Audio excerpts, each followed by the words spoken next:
about how to determine if a this is chapter 10, by the way. We're going to talk about how we determine if somebody is competent or not. We can give them all kinds of tests, and as we're going to find out, there's a lot of people that try it. Most people are not declared incompetent to stand trial. But you can be incompetent to stand trial. You can be incompetent to plead, to make a confession, to plead guilty. Sometimes they won't let you plead guilty. What else do they do? Oh, you can't, sometimes they will declare you incompetent to be sentenced, as interesting as that is. There's also an incompetence to be executed. So if you have a deficit of one kind or another, then potentially they won't allow you to be executed because of insanity or whatever. Most evaluations over the last 2 decades have been conducted in the community on an outpatient basis. Usually they're out on bail when they try to determine if they are competent or not. It gets really weird because the question is, were they insane or were they incompetent when they committed the crime? And the reality is, of course, there's no one that can adjudge them when they did commit the crime. All they can do is look at them afterwards. Physicians, psychiatrists, psychologists, and social workers are all authorized by most states to conduct competence examinations, but psychologists are responsible for the most reports. Psychiatrists don't like to do it. Social workers usually are not called on. It's usually a psychologist, a PhD in psychology. Sometimes, depending on the state, they may have just a master's degree. Having mental illness or intellectual deficits does not guarantee that a defendant will be found incompetent to stand trial. It does have to do with insanity, but it has to do with insanity when the individual committed the crime. So this is Japanese. Mm-hmm. So that's part of your costume. Pretty much Okay. now. As cool as that is. All right. Yeah, I remember those things. We sent a bunch of them home when we were stationed in Japan. And everybody went, well, that's weird. There's hardly any chocolate on it. Oh my God. Yeah. They're mostly just sticks. Yeah, they're Yeah. supposed to be snacks. Yeah, I know. They're Japanese snacks. Weird.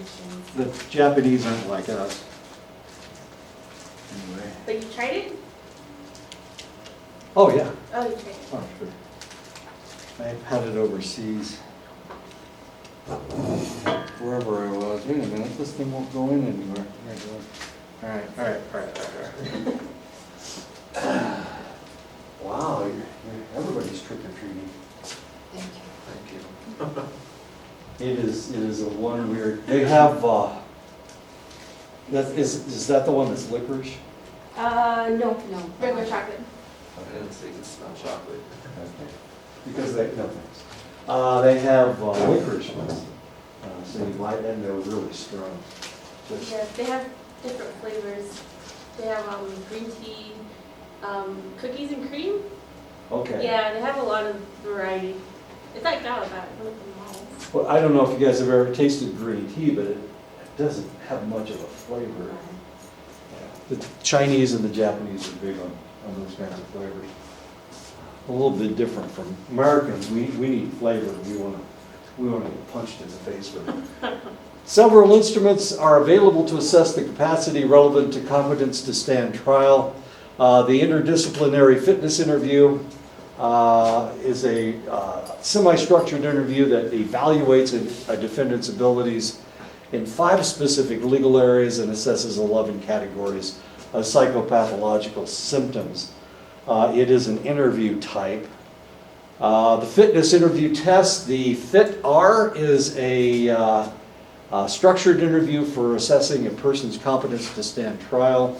It includes 16 items in 3 broad domains: factual knowledge of criminal procedure, appreciation of personal involvement in and importance of the proceedings, and ability to participate in defense. I told you this is kind of a boring lecture, and I apologize for that, but we're going to talk about all of these really strange tests that you might possibly give somebody in order to determine if they are competent or not. There's just a whole raft of them. The Max Act, the infamous Max Act, it's a MacArthur structured assessment of competence to criminal defendants. It consists of a vignette about which the defendant is asked 82 questions.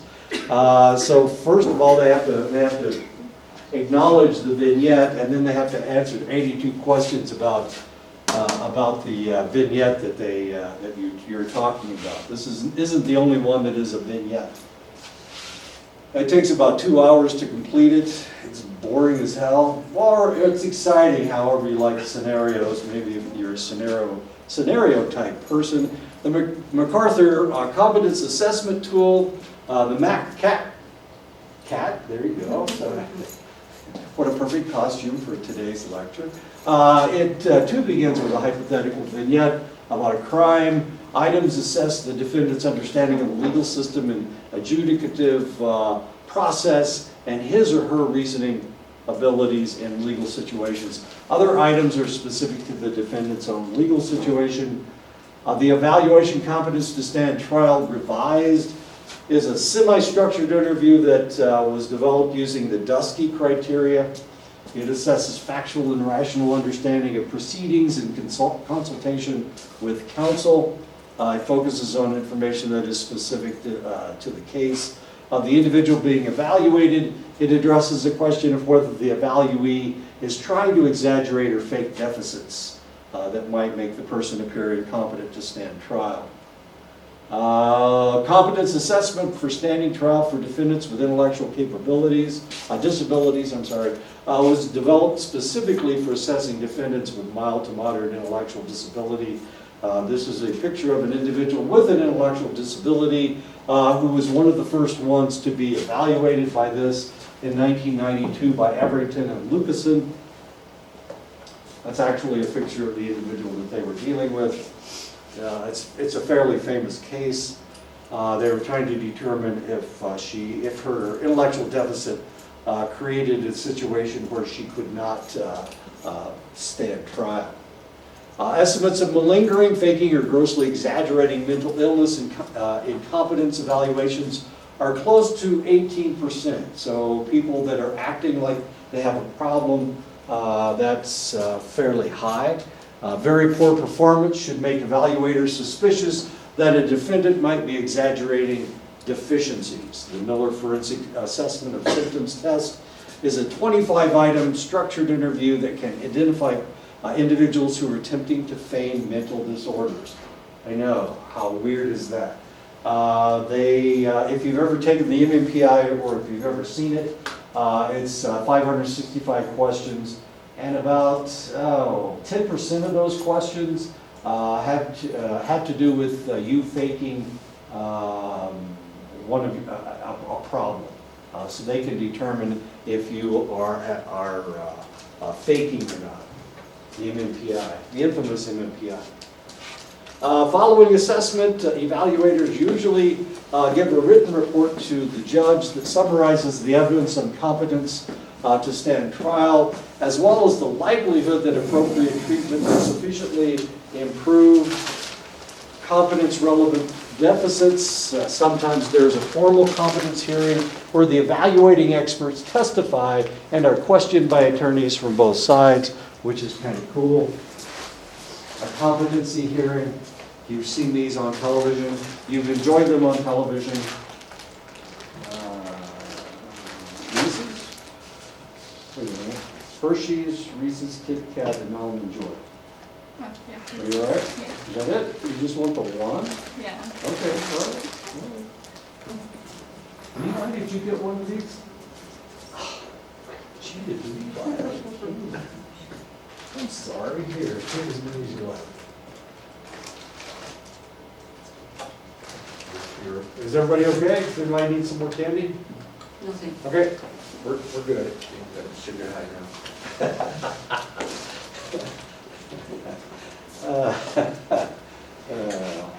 Okay.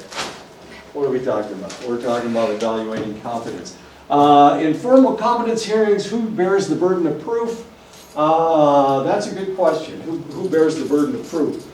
A state can require a criminal defendant to prove that he or she is incompetent.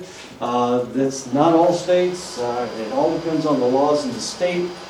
So is it the defendant that has the burden of proof, or is it the state to prove that the individual is not incompetent?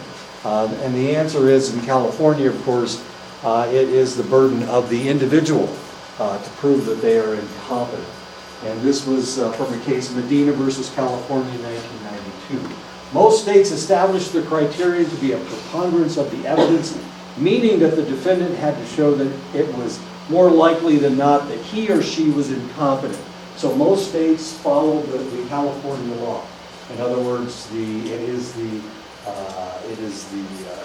responsibility of the defendant to show that they are incompetent.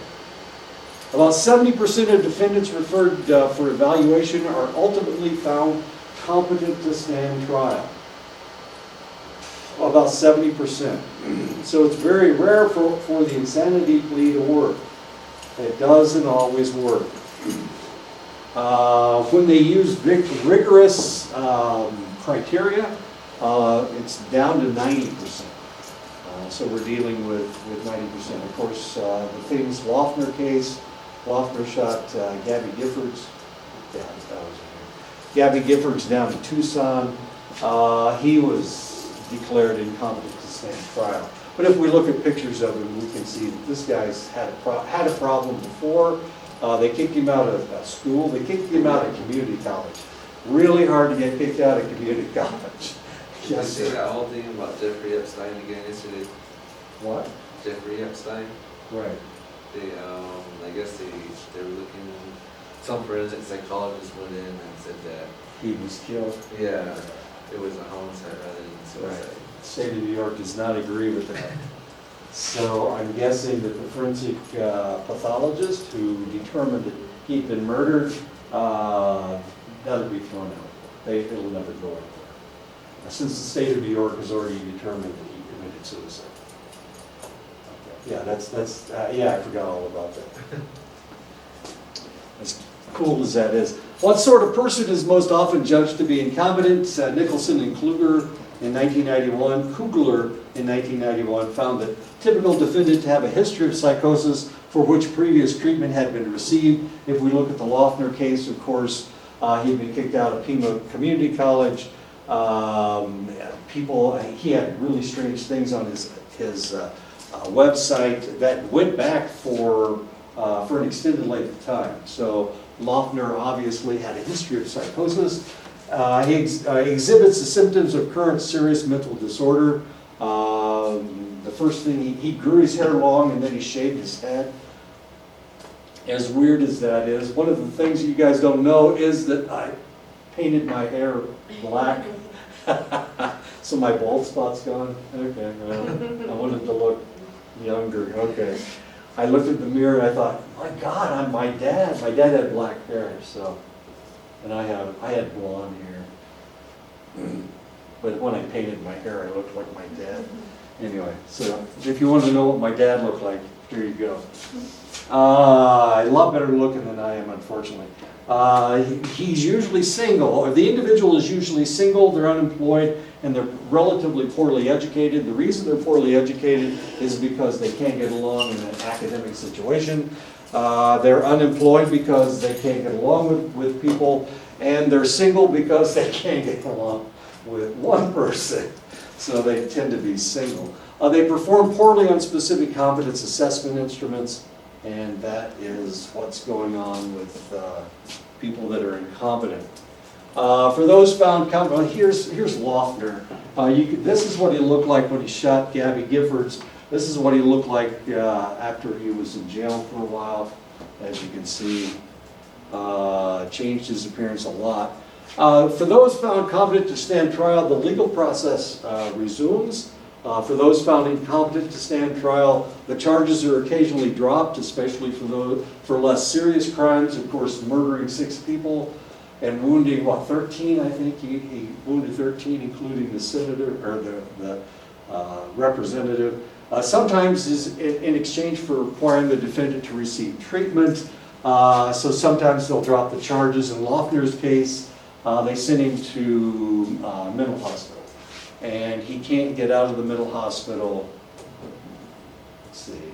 I don't think he can get out of the mental hospital at all. He's in there for life. Because usually what they will do is they will put them into the mental hospital. They'll lock them up in the mental hospital for the same amount of time they would have gone to jail had they been convicted.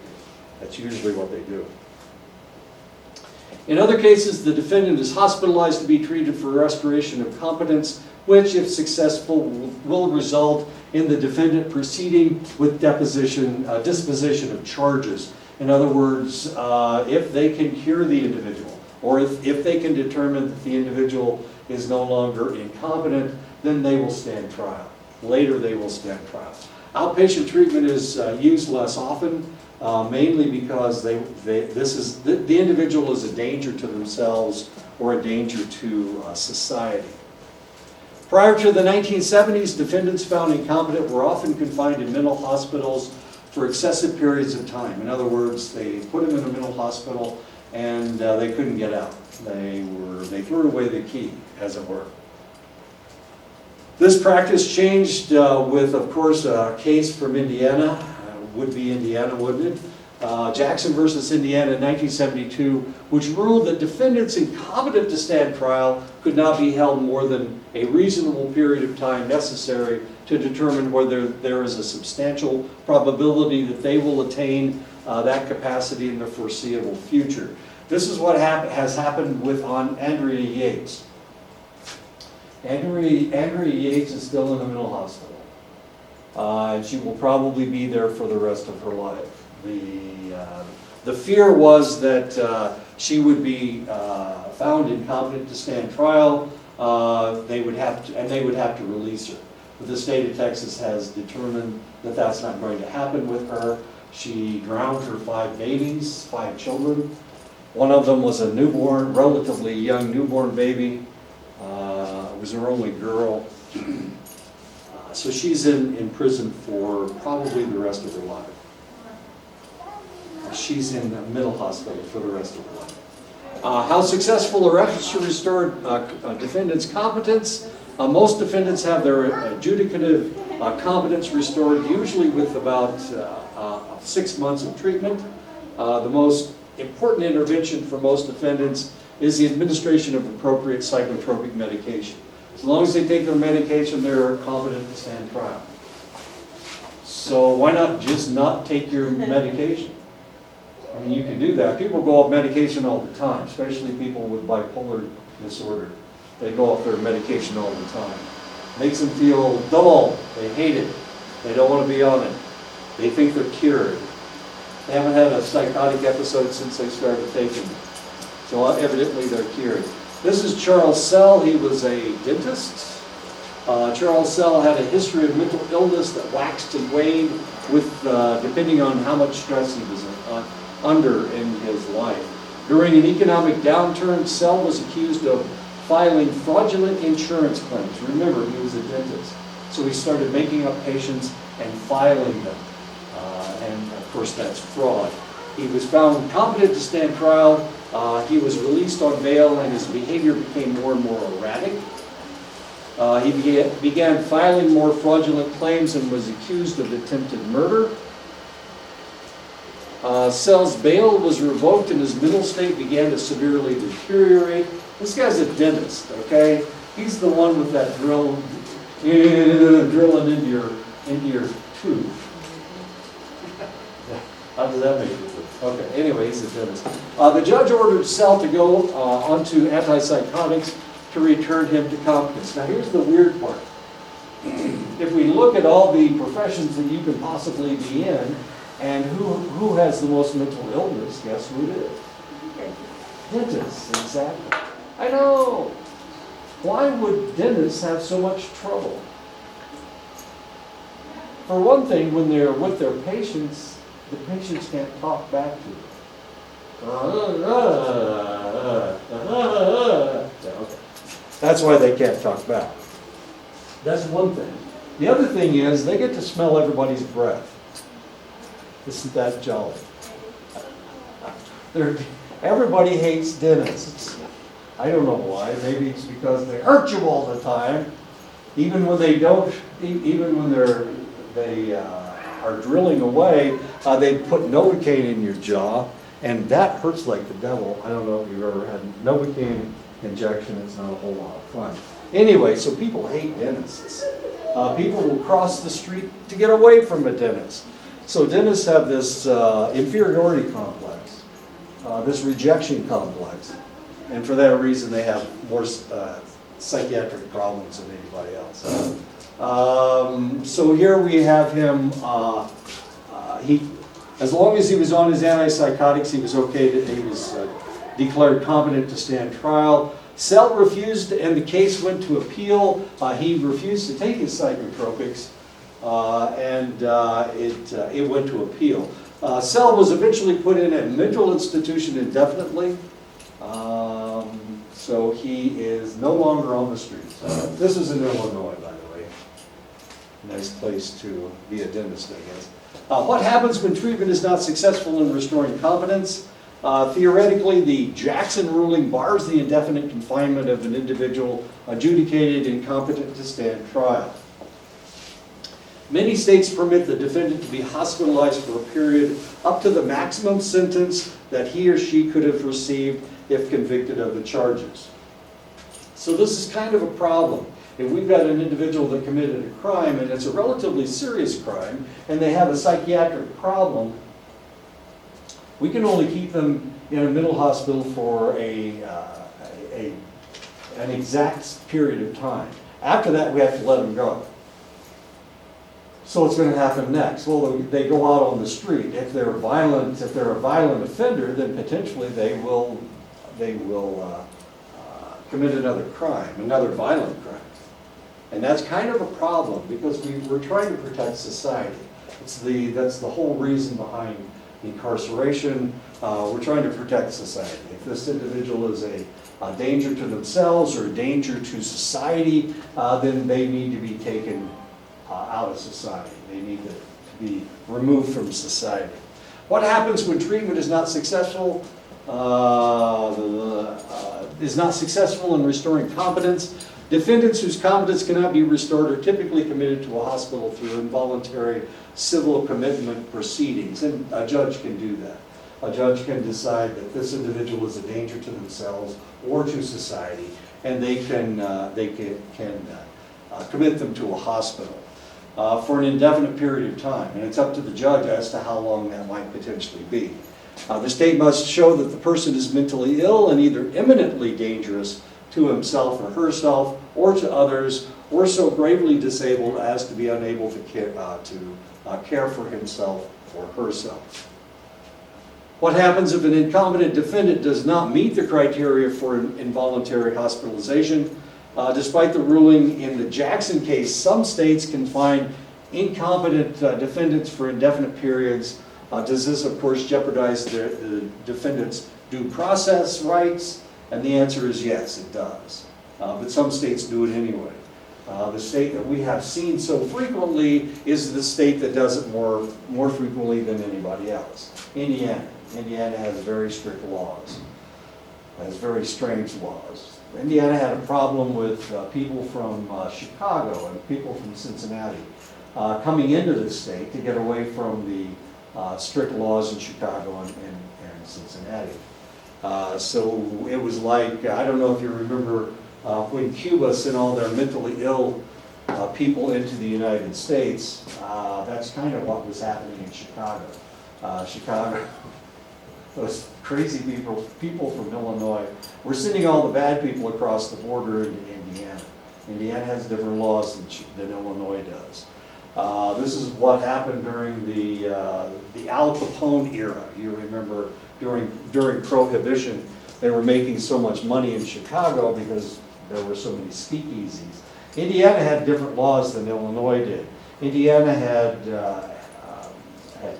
had passed Prohibition in the 1880s. So they didn't allow alcohol in their state. They hadn't allowed alcohol in the state for 50 years. And so what they would do, that because of that, the state of Indiana had fewer law enforcement personnel. And Illinois had a lot. So what they would do, they'd come across the border to those counties around Chicago. Lake County, Crown Point is down there. Crown Point, Indiana, not Crown Point, New Mexico. Anyway, so they would send all their bad people across the border. And they would also, if they had somebody who was mentally ill or somebody who was criminally insane, they would just transport them to the border and they would say, go that way, don't come back this way or we'll shoot you. And that kind of thing. So Indiana got a lot of the problems of Chicago and Cincinnati, as weird as that seems. So they passed all these really stringent laws to keep all these people out of the state. One of the laws had to do with firearms. If you're found with if you have a firearm, it can't be loaded. You can't carry a loaded gun in a vehicle. So if they stop your car and you've got a loaded gun in your car, they throw you in jail. That's because the people from Chicago were loading up the people that they wanted to shoot. They were shooting them in Indiana, and then they were running back into Illinois. So all they had to do was stop these guys, and if they had a loaded gun, they could arrest them and throw them in jail. And that's how they controlled the hoodlums coming down from Chicago. Oh, I'm just rationalizing what happened in the state of Indiana. For most defendants found incompetent to stand trial, psychoactive medication has been the treatment of choice. Can incompetent defendants refuse this treatment? Well, yeah, they can, because that's what happened with Cell.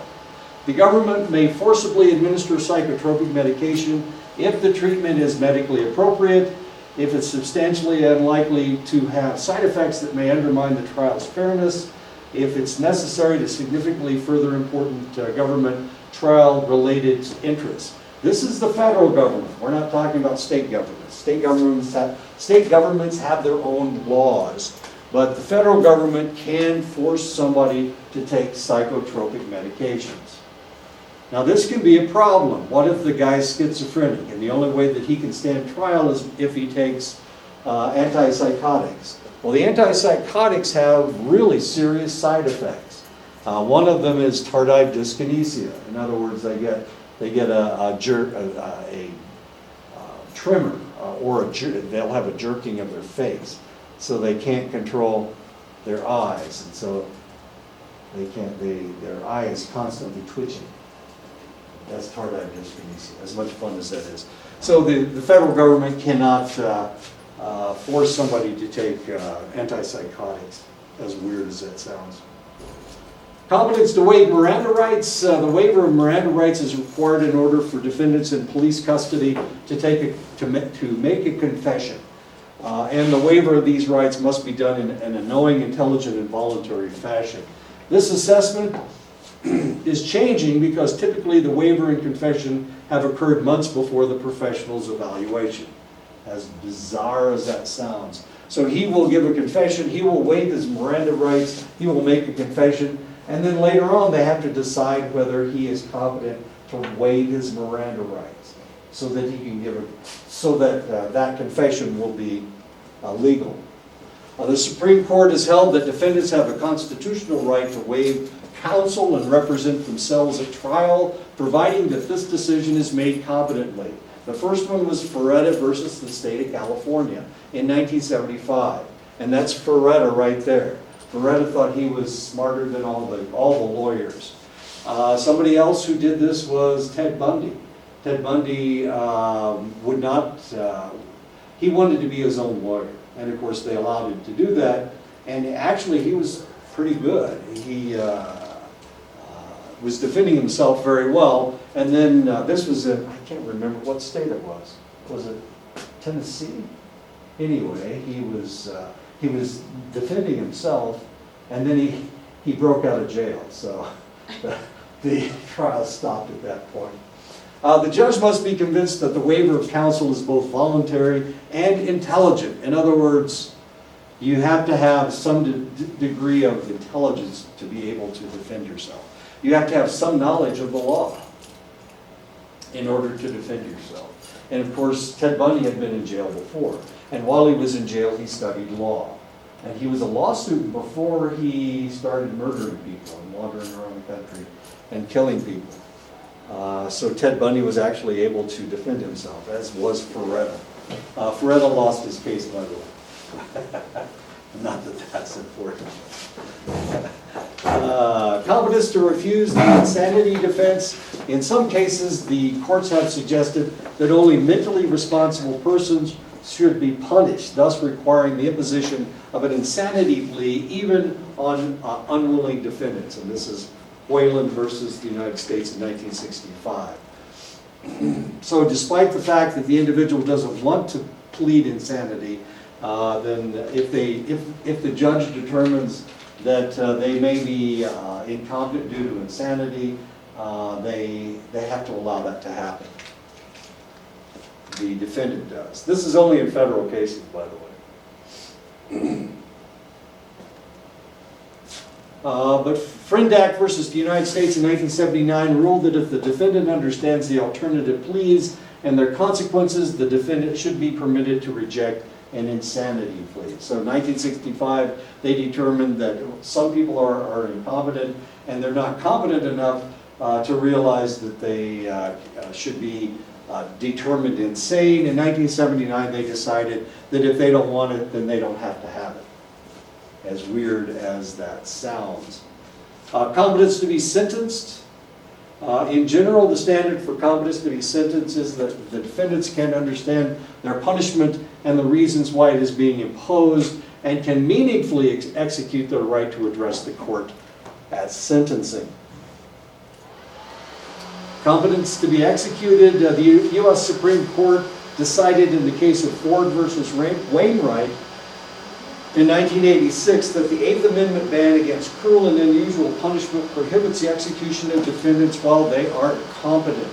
Now the interesting thing is we've had several people that have been executed lately who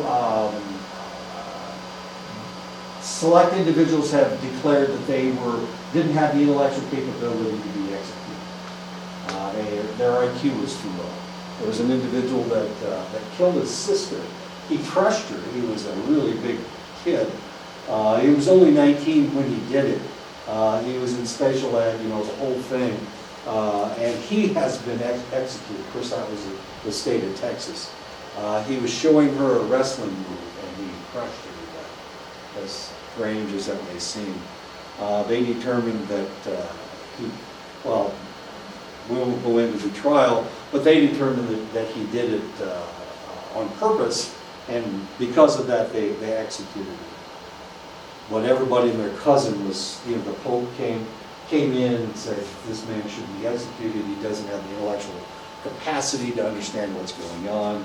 But eventually, of course, the state of Texas went ahead and executed him.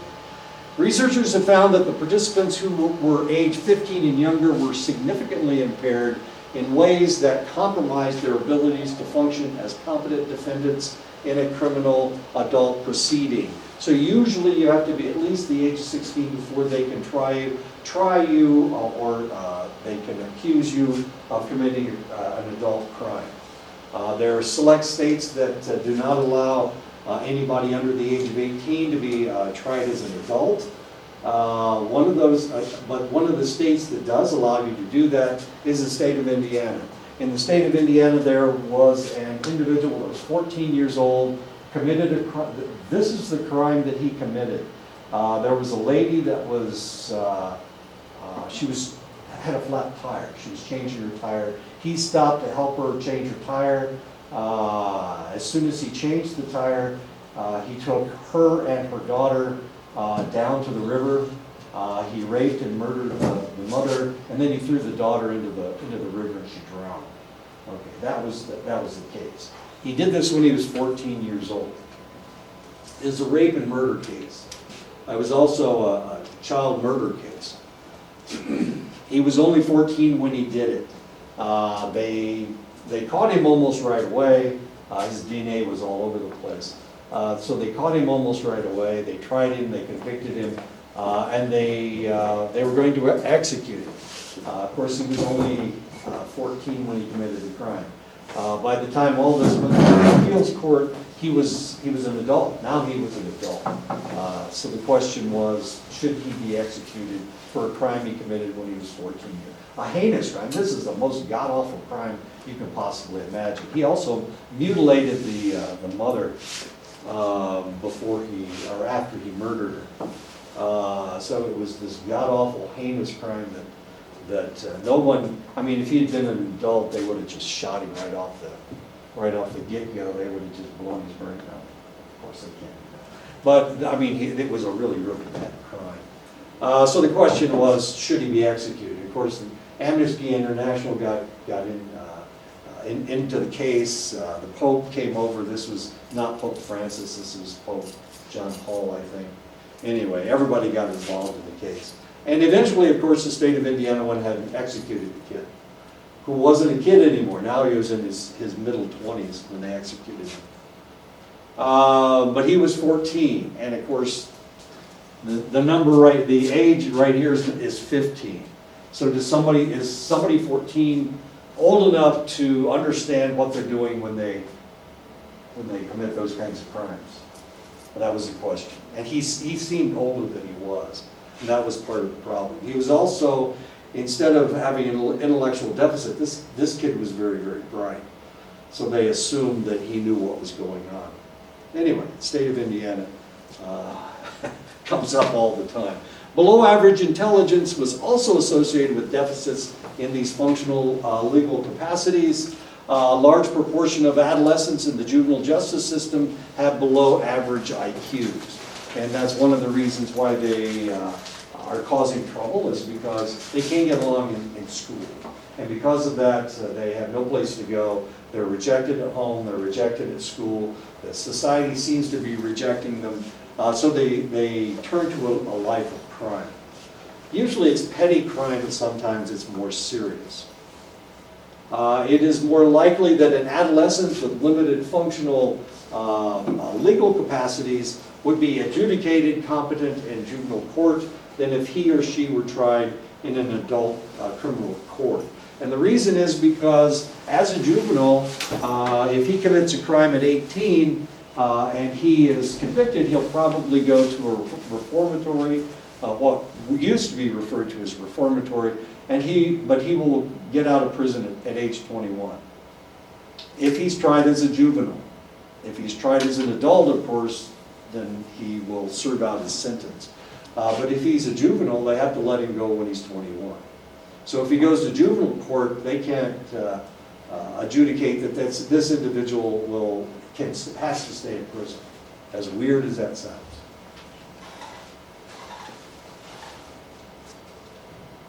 However, if he commits a crime while he's in juvenile custody, then he can be remanded to the adult court.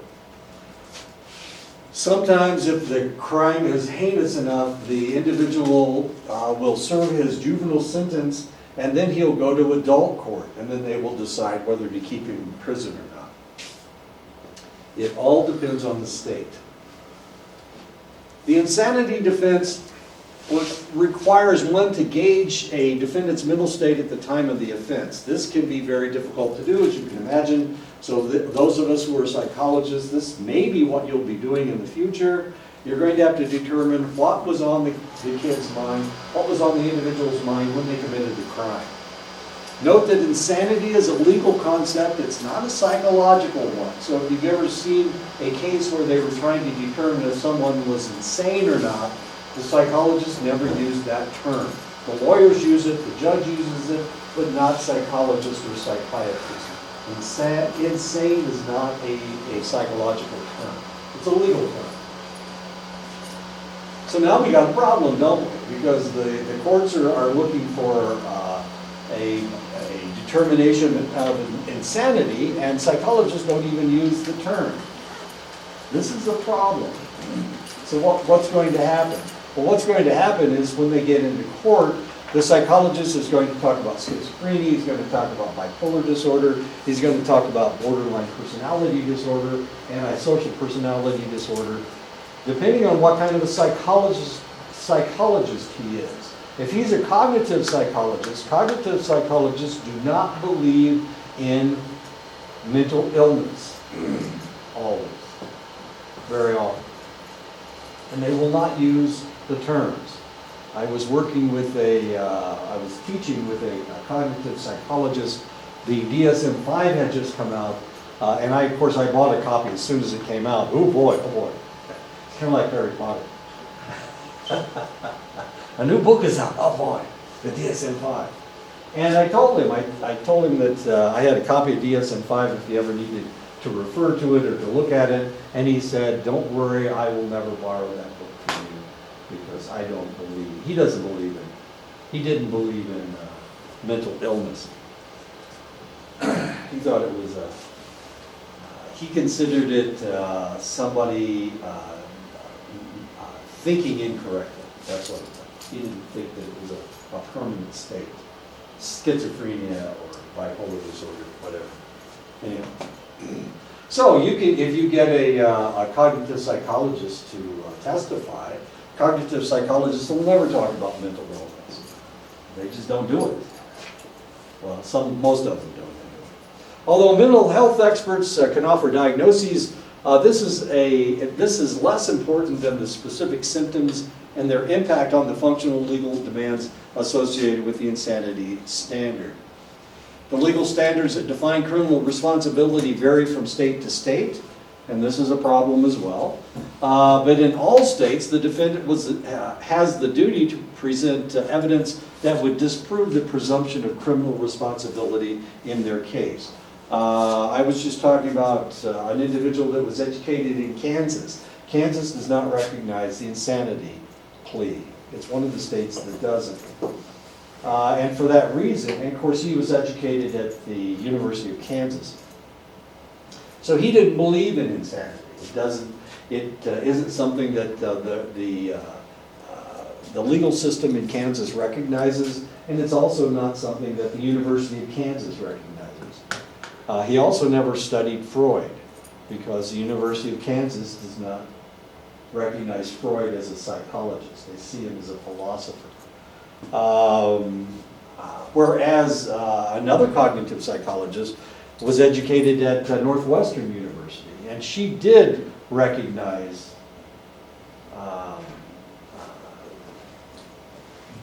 different mental illnesses, but she didn't recognize the more serious mental illnesses as far as that goes.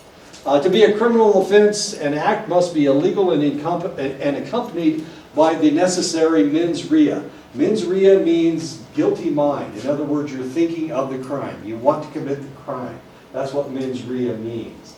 So one of the things that they have to prove in court is that you meant to do it, that this was on your mind when you committed the crime.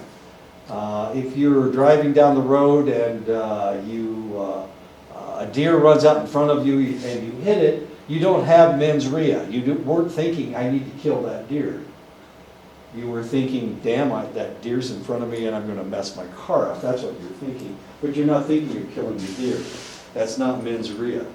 But if there was a dog in the middle of the road and you swerved to hit it, then you have mens rea. You meant to hit that dog and kill it. That's mens rea. Okay, that's what mens rea means. So the case that I was telling you about, the one that my brother was involved in, that was one of the questions. Was this guy so pissed off that when he got a hold of the gun, he just shot the lady and killed her? That was the idea, and that's what the prosecuting attorney said. Prosecuting attorney said there had been violence between these two for an extended length of time, and because of that, she had cut his arms, and because of that, he got so pissed off that when he got a hold of the gun, he blew her brains out. And I actually shot her here. He shot her esophagus out. But so that was the idea. Was it mens rea or was it not? Prosecutor said no. Defense attorney said the gun just kind of went off. My brother proved that, because my brother was involved, they determined, or the jury determined that it was not only self-defense, but it was an accident. Shouldn't have happened. Mens rea. Okay, the McNaughton rule. McNaughton was kind of an interesting guy. This is McNaughton right here. As you can see, he looks a little goofy. McNaughton was a Scotsman. He had this mistaken idea that all royals were evil, that they were the devil. One day he grabbed a gun and he shot at Queen Victoria. Well, this was in the late 1800s. The royal family, of course, could execute anybody that they wanted, off with their head, that kind of thing.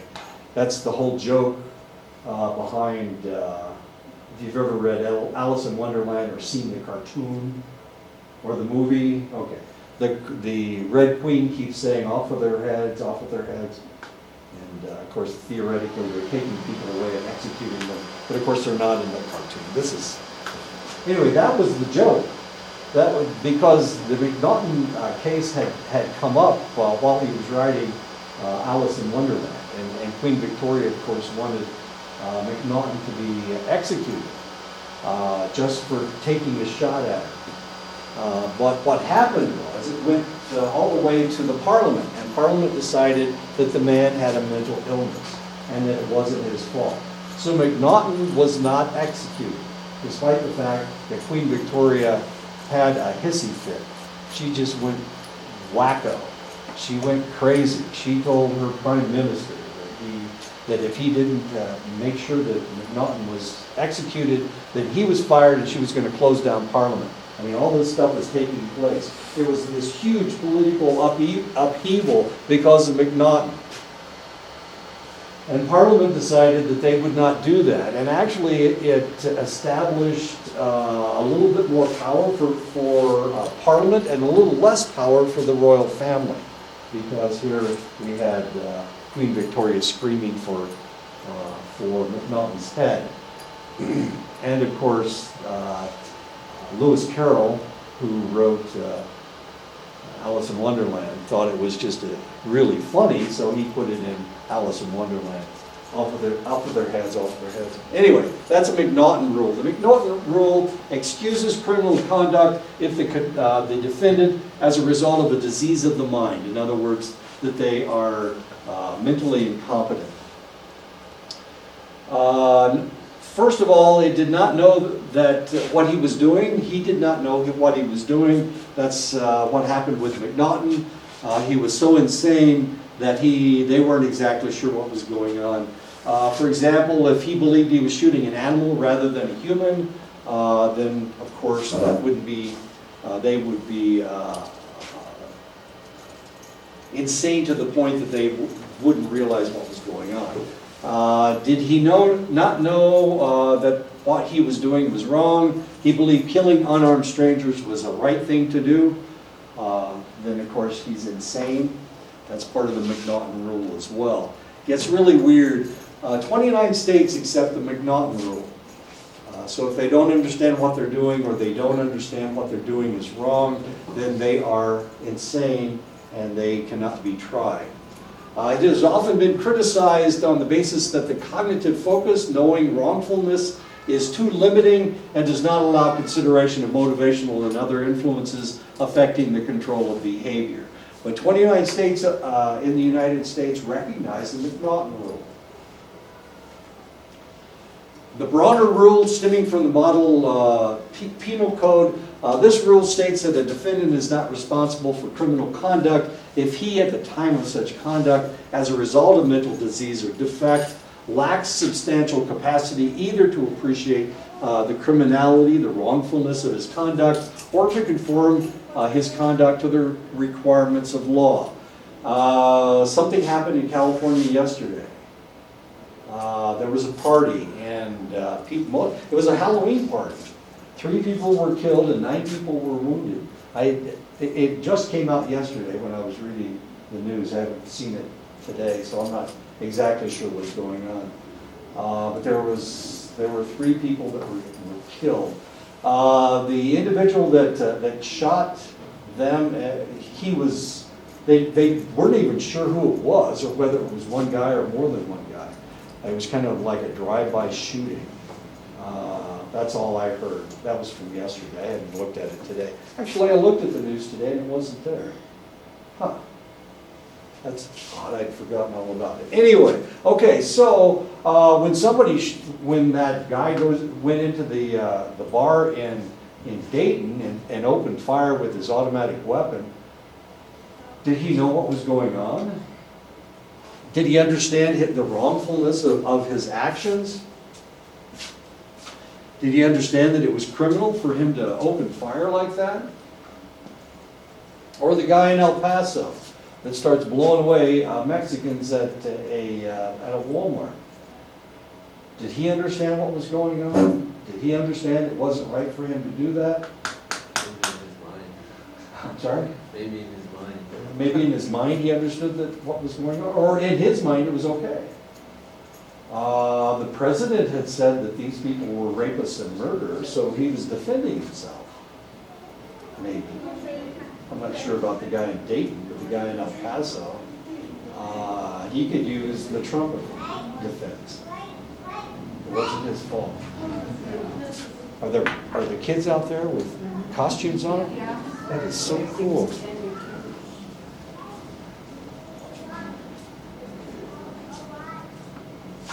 They're so cute. Come here. Come here. Ah.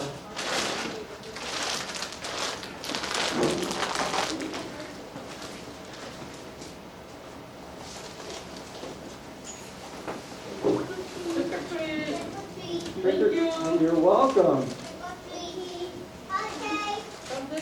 How many princesses do we Hi, have? Mr. Broadway's chain now. And rhinoceroses. This is great. Did you explain these? You're welcome. Are you a Trying to princess? figure it out. Oh, you have princess shoes on. 1923? Did one of them call you Che? I'm sorry? Did one of them call you Che? Did you hear that? No, I didn't. No. Thank you, Che. Oh, you did. What does Che mean? Grandpa. Grandpa? Grandpa? I have black hair.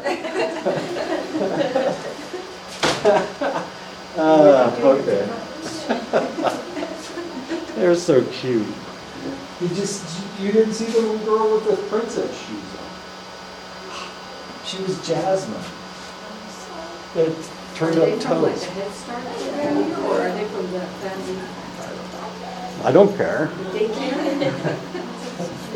Just shoot. I'll get out.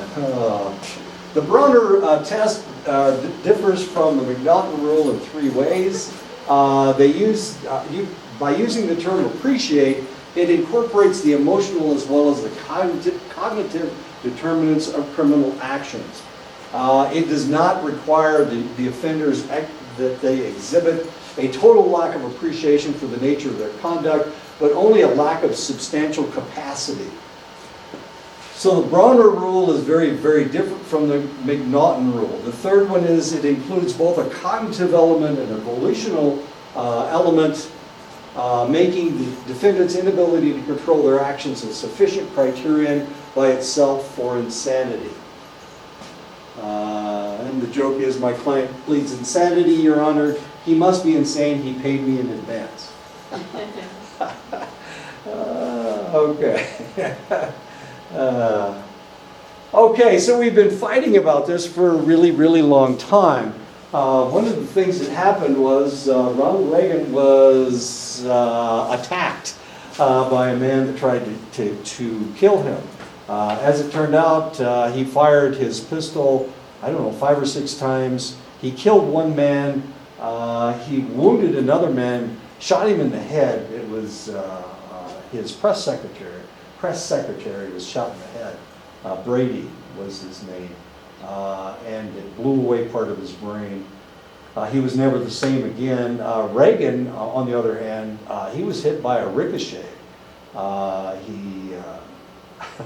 And the reason that he was even hit was because when he shot, he hit the door, and the door was, it had a steel plate in it, and it splintered the bullet, and one of the splinters went into Reagan's chest and almost killed him. So that's why Reagan was hit. He didn't actually shoot Reagan. He was hit by a ricochet. He was hit by a shrapnel from a ricochet, as weird as that sounds. So all of a sudden, everybody's pissed off about Reagan being shot. This was in the 80s. This was right around 1984. Right around 1984. Okay, that's when he was actually shot in 83. In addition to eliminating the volitional aspect, it also changed the insanity defense process as follows. It prohibited experts from giving ultimate opinions about insanity. In other words, it was the judge that got to decide if somebody was insane. He couldn't call in an expert. He couldn't call in a psychologist. He couldn't call in a psychiatrist. He couldn't call in a social worker. The burden is now on the defendant to prove insanity. Previously, the burden was on the prosecution to prove the defendant was sane. Now the defendant had to prove that they were insane. This was the Insanity Defense Reform Act. It was a conservative movement in the United States because the conservatives were really upset that Reagan had been shot and that the man wasn't just immediately executed. The guy that did it, I'm trying to think of what his name was. Maybe I have it up here. It No. says that James Scott Brady died James on August 4th, 2014. Yeah, James And Brady, he was his shot. death was ruled as a homicide as a result of the shooting. Because he was actually shot in the head by this guy. I know. Took him, what, 30 years to die? 33 years. But he died of a homicide, as weird as that is. Does it say who the guy that shot him was? What was his name?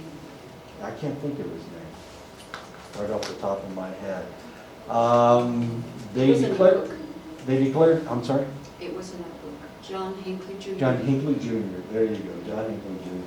Fascinating case, John Hinckley Jr. John Hinckley Jr. was in love with Jodie Foster. He actually went to Yale, Jodie Foster went to Yale.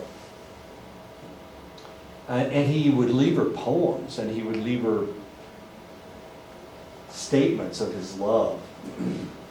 And she thought it was just another fan. You know, Jodie Foster had been a taxi driver. He was in love with her character from Taxi Driver, strangely enough. And the guy was a taxi driver? I'm sorry? And the guy was a taxi driver? Hinckley? Was he? John Hinckley Jr.? No, he wasn't a taxi driver. No. But he was from someplace else. He had to travel all the way to Washington, D.C. In order to kill the guy, in order to shoot Reagan. John Hinckley is 64 years old. He is today, and he's no longer in a mental hospital. He's living with his mother. Yeah.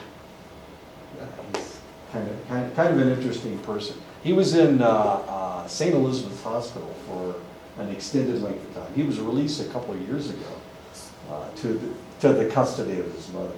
But yeah, he was in that mental hospital. As much fun as that is. So do these people ever get rehabilitated? Or do they continue medication? Well, the judge can tell them that they have to take their medication, but of course, when you're by yourself, you don't have to do that. Well, the question is he insane? He was. Well, he was determined insane by the courts, and of course the Republicans were real upset because Reagan was a Republican. They wanted the guy. They wanted a public execution.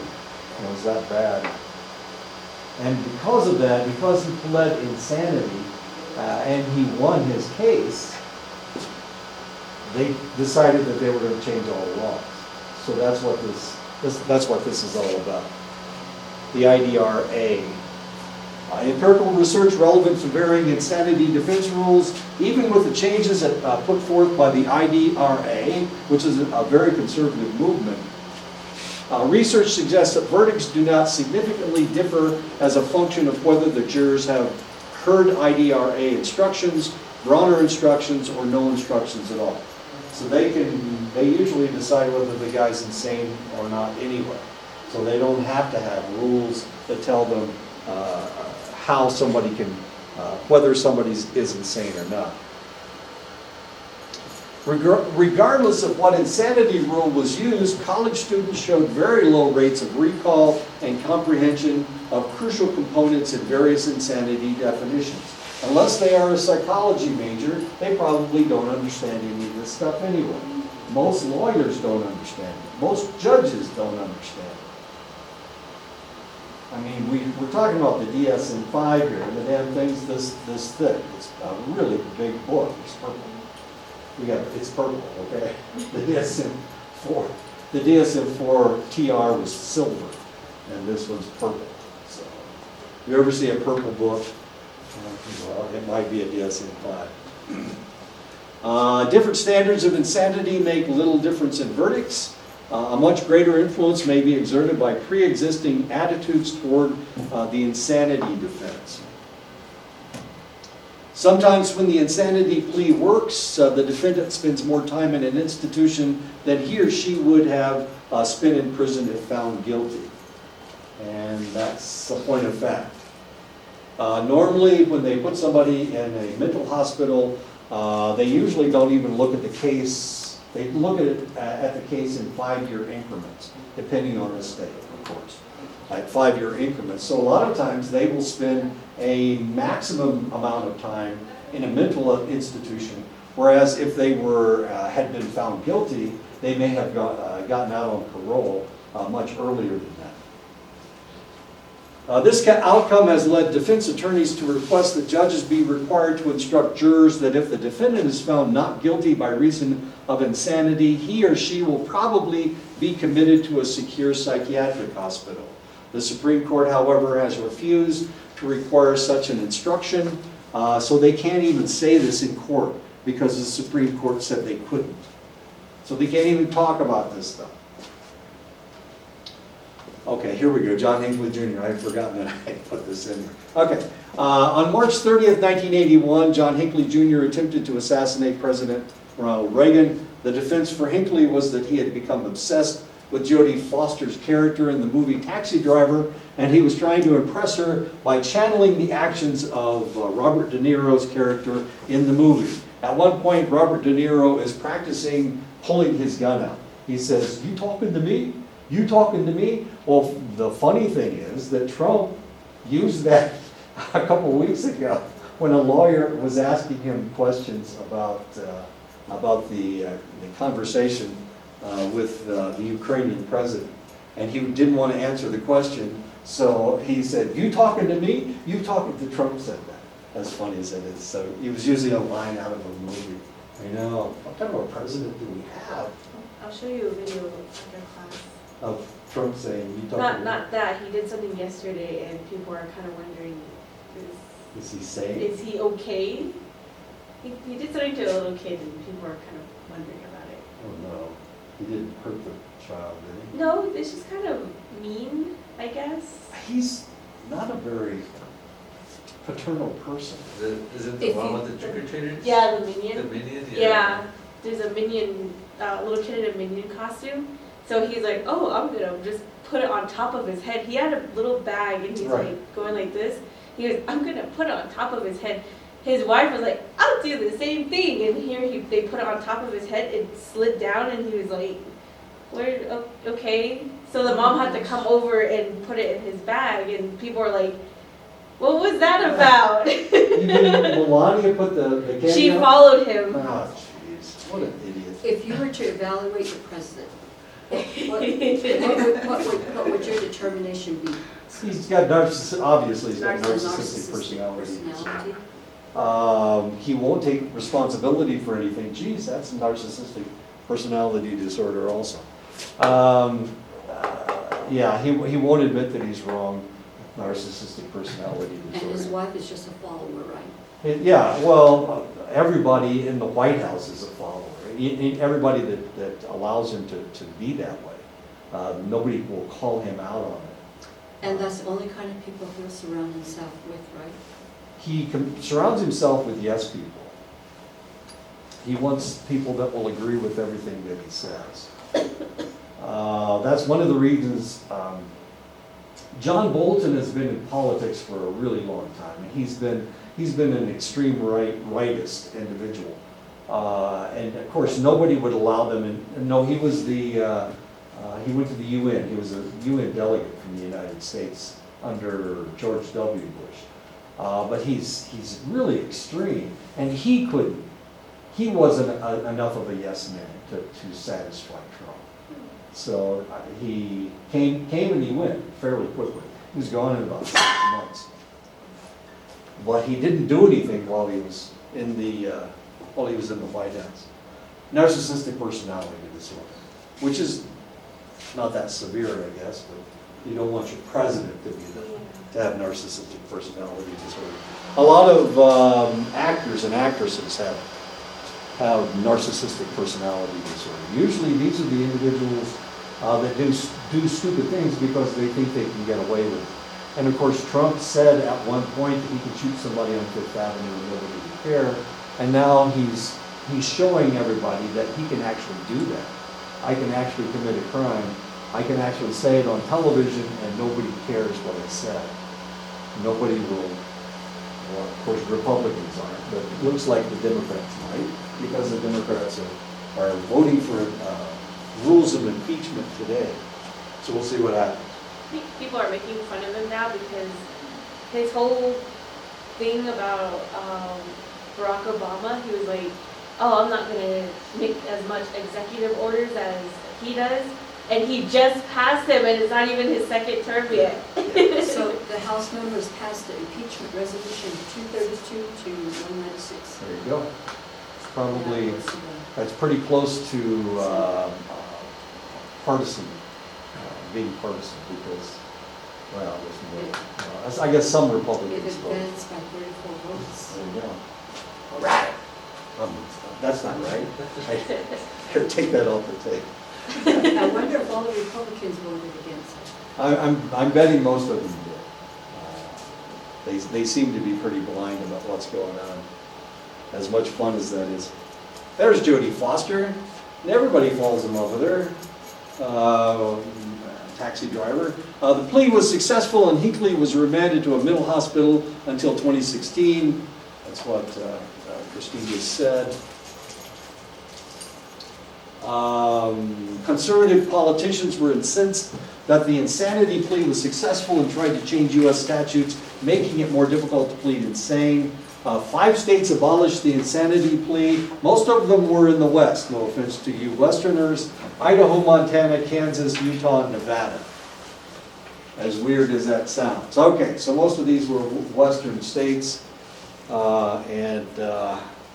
So that's what's going on. Okay, I guess we need to stop right here, and we'll pick this up next week. Happy Halloween, everybody.